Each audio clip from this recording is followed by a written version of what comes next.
Current ఛార్జీల పెంపుపై ఉత్తరాంధ్ర వైఎస్ఆర్సీపీ నేతలు పోరుబాట poster విడుదల చేశారు. పెరిగిన విద్యుత్ ఛార్జీలకు నిరసనగా ఈ నెల 27వ తేదీన నిరసన నిర్వహిస్తున్నట్టుగా తెలిపారు వైఎస్ఆర్సీపీ నేతలు. 6 నెలల్లోనే 15,000 కోట్లకు పైగా ప్రజలపై భారం మోపారని మండిపడ్డారు గుడివాడ అమర్నాథ్.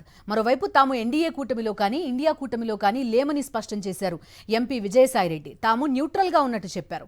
తమకు రాష్ట్ర ప్రయోజనాలే ముఖ్యం అన్నారు. తాము మొదటి నుంచి జమిలీ ఎన్నికలు వస్తాయని చెబుతూనే ఉన్నామని గుర్తు చేశారు. కార్యక్రమం ప్రజల సంక్షేమాన్ని ఈ యొక్క విద్యుత్ వినియోగదారుల సంక్షేమం కోసం మన ప్రతిపక్షంగా ఒక నిర్మాణాత్మకమైనటువంటి ప్రతిపక్షంగా ఈ యొక్క కార్యక్రమం చేపట్టడం జరుగుతుంది.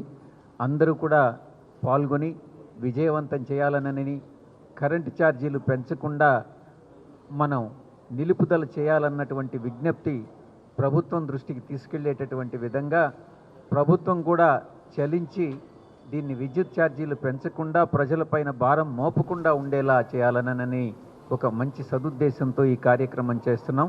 విజయవంతం చేయాల్సిందిగా విజ్ఞప్తి చేస్తా ఉన్నాం. మేము అటు ఎన్డీఏ సైడ్ కానీ ఇటు ఇండియా కూటమి పార్టీల సైడ్ కానీ మేము లేము. మేము న్యూట్రల్గా ఉన్నాం. స్పీకర్ గారి చైర్కి ఎదురుగా కూర్చొని ఉన్నాం. మేము ఇటు కాదు మేము న్యూట్రల్ అన్నటువంటి విషయాన్ని చాలాసార్లు కూడా చెప్పడం జరిగింది.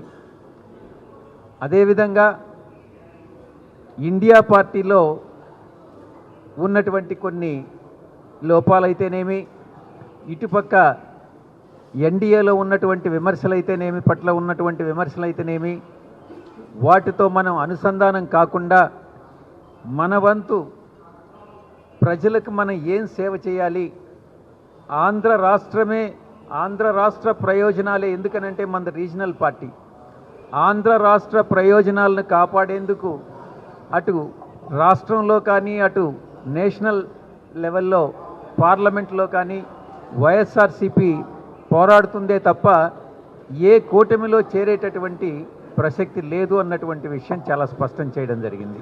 జమిలీ ఎన్నికలు, 1 కంట్రీ 1 నేషన్ 1 ఎలక్షన్, ఈ యొక్క బిల్లుని లోక్సభలో నేను ఇంతకు ముందు కూడా చెప్పాను. తప్పకుండా ఈ బిల్లును ప్రవేశపెడతారు అని చెప్పాను. తిరుపతి మీటింగ్లో కూడా నేను మళ్ళీ కూడా మరొకసారి మీరు కానీ గుర్తు తెచ్చుకుంటే 2027 ఆఖరిలో ఎన్నికలు వస్తాయని చెప్పడం జరిగింది. చాలామంది ఈ బిల్లు ప్రవేశపెట్టరు అన్నటువంటి వాదనను వినిపించడం జరిగింది. కానీ నేను మొట్టమొదటి నుంచి చెప్తానే ఉన్నాను, ఈ బిల్లును ప్రవేశపెడతారు అని. అదే రకంగా ఈ బిల్లును ప్రవేశపెట్టడం జరిగింది. మన ప్రెస్ కాన్ఫరెన్స్లో కూడా నేను చెప్పాను, ఈ బిల్లును ప్రవేశపెడతారు, జేపీసీకి రెఫర్ చేస్తారని కూడా నేను చెప్పడం జరిగింది. అదేవిధంగా జేపీసీకి రెఫర్ చేయడం జరిగింది. జేపీసీలో నేను కూడా ఒక మెంబర్నే. జేపీసీ అన్నటువంటిది ప్రతి రాష్ట్రానికి వెళ్తుంది. ప్రతి రాజకీయ పార్టీ, అక్కడ ఉండేటటువంటి రీజనల్ పార్టీస్ కానీ నేషనల్ పార్టీస్ కానీ స్థానికంగా ప్రతి రాష్ట్రంలో ఉన్నటువంటి నాయకుల మనోభావాల్ని, స్పీకర్ కానీ డిప్యూటీ స్పీకర్స్ వీళ్ళందరి మనోభావాల్ని తెలుసుకొని జేపీసీ రిపోర్ట్ని సబ్మిట్ చేయడం జరుగుతుంది. జేపీసీ కూడా తిరిగి అన్ని అంశాలని పరిశీలిస్తుంది. మన పార్టీ ఇంట్రొడక్షన్ వరకు మనకున్న ఆదేశాల ప్రకారం, మన పార్టీ అధ్యక్షులు ఇచ్చిన ఆదేశాల ప్రకారం మనం ఇంట్రొడక్షన్ స్టేజ్లో మనం అపోజ్ చేయలేదు. రేపు పార్టీ ఏ స్టాండ్ తీసుకోవాలి, 1 నేషన్ 1 ఎలక్షన్ అనే దాని మీద పార్టీ అధ్యక్షులు ఆలోచిస్తూ ఉన్నారు. ఆయన దగ్గర నుంచి ఆదేశాలు అందిన వెంటనే రేపు జేపీసీలో కానీ ఆ తర్వాత పార్లమెంట్లో కానీ దీని మీద పార్టీ వైఖరిని మనం బహిర్గతం చేస్తామని మీకు సందర్భంగా తెలియజేస్తా ఉన్నా.